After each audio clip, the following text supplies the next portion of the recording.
Hey everybody, welcome back to Culz Book Reviews. This week we are checking out Mystery of the Last Olympian, Titanic's Tragic Sister, Britannic, by Richie Kohler with Charlie Hudson. Sank on November 21st, 1916. So yesterday was the anniversary, and yesterday we did release the True History of the Silver Screen episode about the Britannic movie, so make sure to check that one out. But I wanted to tie something in, so I picked one of the Britannic books, and I picked this one just because it was a newer one that I had not read previously. So up top, obviously you see the title, Mystery of the Last Olympian, Titanic's Tragic Sister, Britannic. And then you got this beautiful artwork by Ken Marshall, who's pretty well renowned for all the ship paintings he's done. So most likely if you've seen like a painting of like the Titanic, the Lusitania, on, it's probably Ken Marshall. And again, another beautiful piece where you can actually see the divers coming down on the line. And you see one's checking out one of those red crosses that were painted on because it was a hospital ship. As well as that giant propeller, which, you know, the propellers have a tragic story. And down below we got the author by Richie Kohler with Charlie Hudson. The side you can see here, Mystery of the Last Olympian, Richie Kohler with Charlie Hudson. And here we go, another beautiful Ken Marshall work. And like I said, you should know his work. Right here is just another really lifelike painting. This is something me and my brother growing up, we always loved to look at the books where Ken Marshall had painted some of these beautiful ships, and we would try to draw them based off that, and it never turned out as good, but Ken Marshall, super talented.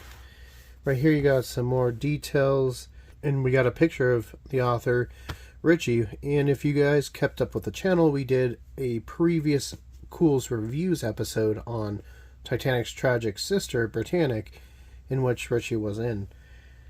This book actually does talk about that as well. Below you see ISBN, so if you guys need that.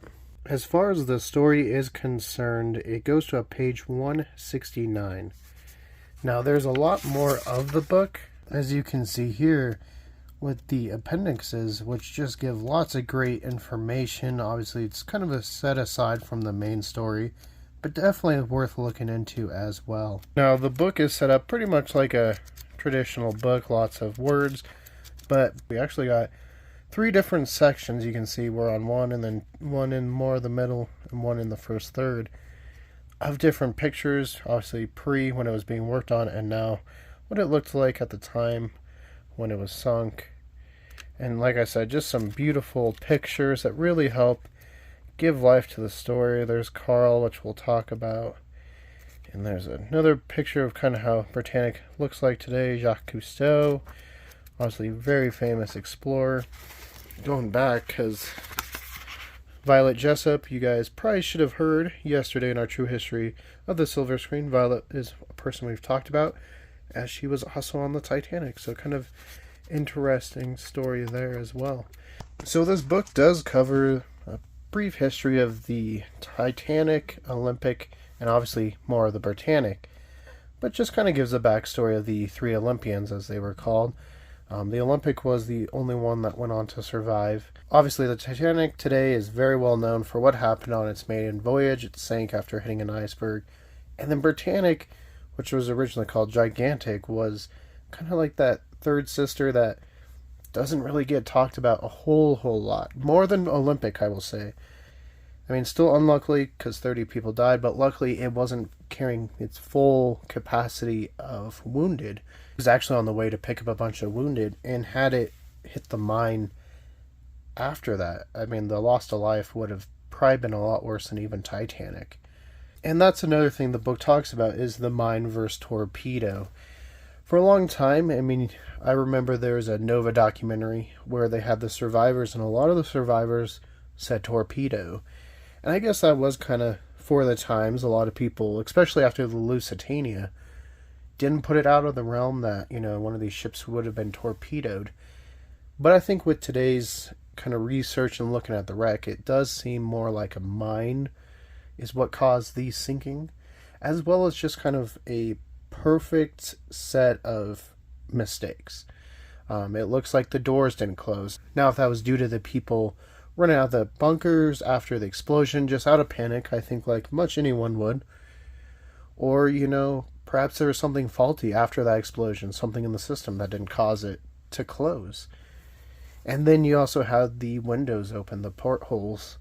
And so between, the water's gushing in, it does get into that fifth compartment, which is kind of the nail in the coffin for the ship. And then as it's going down, the water's being able to rush in more because of the open doors. And then as it tilts to the side, the water rushes in the portholes, and it's kind of over at that point. It does end up sinking faster than the Titanic, about twice as fast. Under an hour it sank, where the Titanic was over 2.5. Now you may be thinking, well, Titanic is so far down, how do they dive to the Britannic? Well, the Britannic sank in very, very shallow water. In fact, the Britannic is so big, when it was sinking, it hit the bottom while it was still, like the stern was still up above the water in the air, and then it turned over on its side. And so it does lie at about 400 feet. Now, divers to get to about this portion here, it's about 300 because there's about 100-foot width of the ship. But, that's really extreme. And there is a quote in here, because it's there, which mountain climbing, you should know, George Mallory, we have talked about on the channel. It's feasible for us to do, but it is still very, very dangerous, which we do unfortunately see within this book. One of the main people within this book, Carl Spencer, unfortunately does pass away, I'd say about 75% into the book, and it's very tragic. It's weird, obviously we don't know who Carl is, but throughout the book you learn about Carl, just like it talks about Simon Mills, which I'm sure you guys know about Simon Mills. He's usually featured on Britannic documentaries because he's the owner of the wreck. But throughout this book, you do come to know some of these people outside of just Richie. Like I said, Simon, but Carl was another one. So when, they get to the top surface after having gone through that fireman's tunnel, and they're just so overjoyed by their discoveries, and they realize, Richie realizes something's wrong because there's not all these people, and he learns Carl passed away. That hit me as well, because you've grown to know this person through the book, and then they're just gone, and then you realize, well, this is not a fictional story, this is a real person. And like I said, they even showed Carl's picture.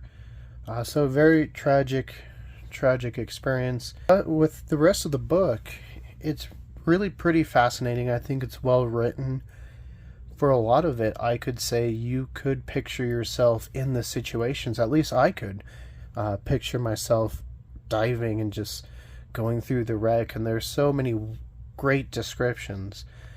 Now, is this going to be the perfect Britannic book for everybody? Probably not. There's some other ones perhaps we'll talk about next year that focus maybe more on the ship, where this one does include the ship, does include the history of the 3 Olympians. It even talks about the Lusitania a bit. And then it talks about the wreck and possible theories, but there is a lot about scuba diving.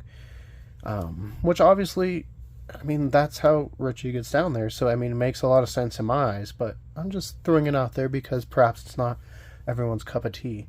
But for me, it was intriguing, not knowing a whole lot about deep sea diving or anything like that, outside of what I've seen on, documentaries and stuff like that. It was really intriguing to hear all that, and really, like I said, I could see it in my mind, just so many details. It was really, really enthralling. So overall, I think I would rate it a 7 out of 10. I think this was a good read and a nice tie-in, especially with the anniversary of the sinking. It's definitely worth a check out.